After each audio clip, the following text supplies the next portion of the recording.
बच्चों, आज हम एक कुत्ता एक मैना पाठ को पढ़ेंगे। इस पाठ को पढ़ने और समझने के पूर्व हम इस पाठ के लेखक आचार्य हजारी प्रसाद द्विवेदी के बारे में जानने का प्रयास करेंगे। हजारी प्रसाद द्विवेदी का जन्म सन 1907 में बलिया, उत्तर प्रदेश के दुबे छपरा नामक गांव में हुआ था। इनकी गिनती हिंदी के महान साहित्यकारों में होती है। इनकी प्रमुख रचनाएं हिंदी साहित्य की भूमिका, मध्यकालीन धर्म साधना, नाथ संप्रदाय, बाण भट्ट की आत्मकथा, अनाम दास का पोथा, चारुचंद्र लेख आदि है। बच्चों, हजारी प्रसाद द्विवेदी को भारत सरकार ने सन 1957 में पद्म भूषण की उपाधि से भी सम्मानित किया था। इस प्रकार से हजारी प्रसाद द्विवेदी ने हिंदी साहित्य में अपने नाम को और अपने साहित्य को अमर कर दिया। शांति निकेतन बच्चों, पश्चिम बंगाल के बीच भूमि जिले में बोलपुर के निकट एक छोटा सा शहर है जो कोलकाता से लगभग 180 किलोमीटर उत्तर में स्थित है। इस शहर को प्रसिद्ध नोबेल पुरस्कार विजेता रविन्द्रनाथ टैगोर ने बनाया था। विश्व भारती विश्वविद्यालय की स्थापना 1921 में रविन्द्रनाथ टैगोर ने पश्चिम बंगाल में से शांति नगर में की थी। शांति निकेतन में बच्चों आश्रम की तर्ज पर होती है पढ़ाई, अर्थात यहाँ पर पुराने समय में जिस प्रकार से आश्रम व्यवस्था होती थी कि हमें गुरुओं के आश्रम में रहकर ही पढ़ाई करनी होती थी, उसी तर्ज पर शांति निकेतन आश्रम की स्थापना की गई थी। ये यूनिवर्सिटी बहुत ही अनोखी यूनिवर्सिटी है। दुनिया भर की किताबें यहाँ पर पढ़ाई जाती है और इसकी स्थापना रविन्द्रनाथ टैगोर जी ने की थी। बच्चों, अब हम हजारी प्रसाद द्विवेदी जी द्वारा रचित पाठ एक कुत्ता और एक मैना को पढ़ने और समझने की कोशिश करेंगे। बच्चों, यह पाठ एक संस्मरण है जो कि हिंदी साहित्य की एक विधा है। यह बहुत ही प्रेरणात्मक संस्मरण है जिसके द्वारा द्विवेदी जी ने यह बताने का प्रयास किया है कि प्रकृति के पशु पक्षी भी हमारे लिए कभी कभी प्रेरणात्मक होकर हम में एक नवीन संचार करते हैं। कवि की आंखें मैना के हृदय तक पहुंच गई और उन्होंने कविता की रचना कर दी थी। इसे उन्होंने इस पाठ में बताया है। आज से कई वर्ष पहले जो गुरुदेव थे उनके मन में आया कि शांति निकेतन को छोड़कर कहीं और चले जाएं। पता नहीं क्यों ये विचार उनके मन में आया।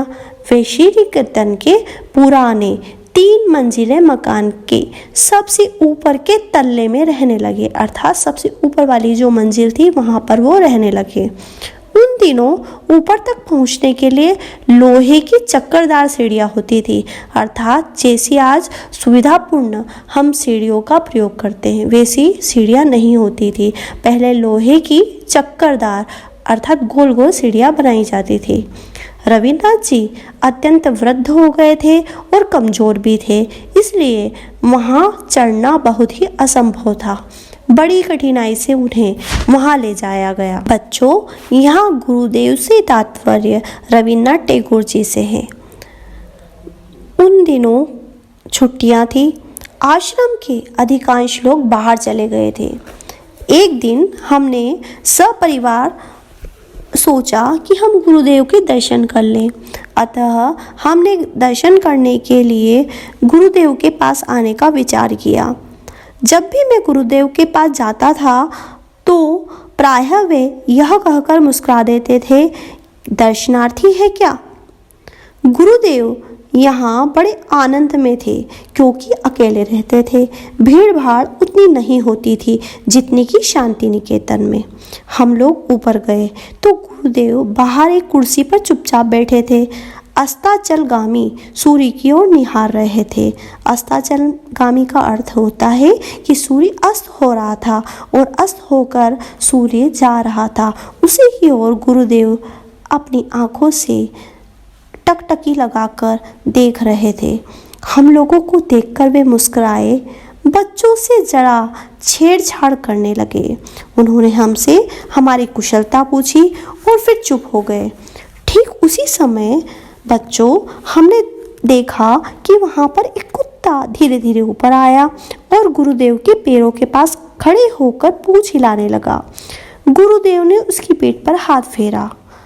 उसने आंखें मूंद ली और ऐसा प्रतीत हो रहा था कि जैसे वह उनके स्नेह का अनुभव अपने रोम रोम में कर रहा था। गुरुदेव ने हम लोगों की ओर देखकर कहा, देखा तुमने, ये आ गए। इन्हें कैसे मालूम हुआ कि मैं यहाँ हूँ? आश्चर्य है ना? और देखो, इनके चेहरे पर कैसी शांति दिखाई दे रही है। हम लोग भी उस कुत्ते के आनंद को देखने लगे। किसी ने उसे राह नहीं दिखाई थी, न उसे यह बताया था कि उसके स्नेहदाता अर्थात जो उसे प्रेम करते हैं वे यहाँ से 2 मील दूर है। फिर भी बच्चों, वह वहाँ पहुँच गया था। इसी कुत्ते को लक्ष्य करके गुरुदेव ने आरोग्य नामक पुस्तक में इसी भाव की एक कविता भी लिखी थी।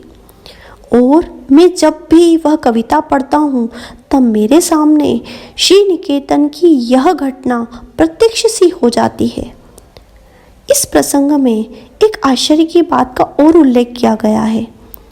जब गुरुदेव की चिताभस्म कोलकाता से आश्रम लाई गई। बच्चों, चिताभस्म अर्थात जब मृत्यु हो जाती है और मृत्यु के बाद जो अचेतन शरीर होता है उसको अग्नि को समर्पित कर दिया जाता है। उसके बाद जो भस्म बचती है उसे हम चिताभस्म कहते हैं। बच्चों, जब गुरुदेव की चिताभस्म कोलकाता से आश्रम में लाई गई, उस समय न जाने किस सहज बोध से अर्थात आसानी से वह कुत्ता यह समझ गया था कि यह भस्म गुरुदेव की है। वह कुत्ता आश्रम के द्वार तक आया, कलश के पास चुपचाप बैठा रहा और आश्रम वासियों के साथ चुपचाप भस्म को अंतिम विदा देने के लिए गया। बच्चों, यह दूसरी घटना एक मैना के बारे में है जो कि लंगड़ी थी। एक बार मैं सवेरे सवेरे गुरुदेव के पास गया। उस समय एक लंगड़ी मैना छत पर फुदक रही थी। गुरुदेव ने कहा, देखते हो, यह रोज फुदकती है ठीक यहीं आकर।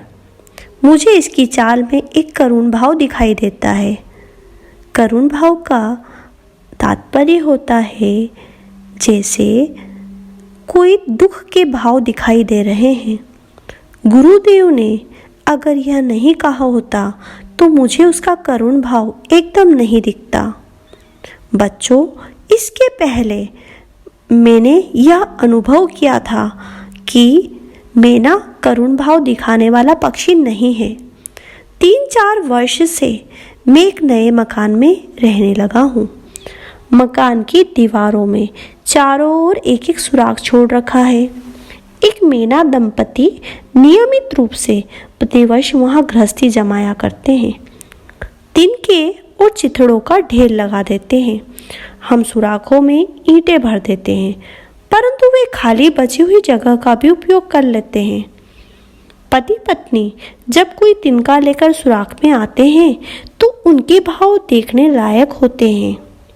पत्नी देवी का तो क्या कहना, एक तिनका ले आई तो फिर एक पैर पर खड़ी होकर नए पंखों को फटकार दिया, चोंच को अपने ही पैरों से साफ कर लिया और नाना प्रकार की मधुर वाणी में गाना शुरू कर दिया। अचानक उसी समय यदि पति देवता भी कोई कागज का टुकड़ा लेकर उपस्थित हुए तब तो फिर क्या कहना। दोनों के नाच गान और आनंदमय नृत्य से सारा घर गूंज उठता था।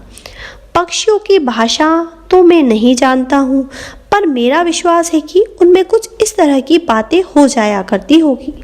पत्नी, ये लोग यहाँ कैसे आ गए जी? पति, ओह, बेचारे आ गए हैं तो रह जाने दो, क्या कर लेंगे। पत्नी, लेकिन फिर भी इनको इतना ख्याल होना चाहिए कि यह हमारा प्राइवेट घर है।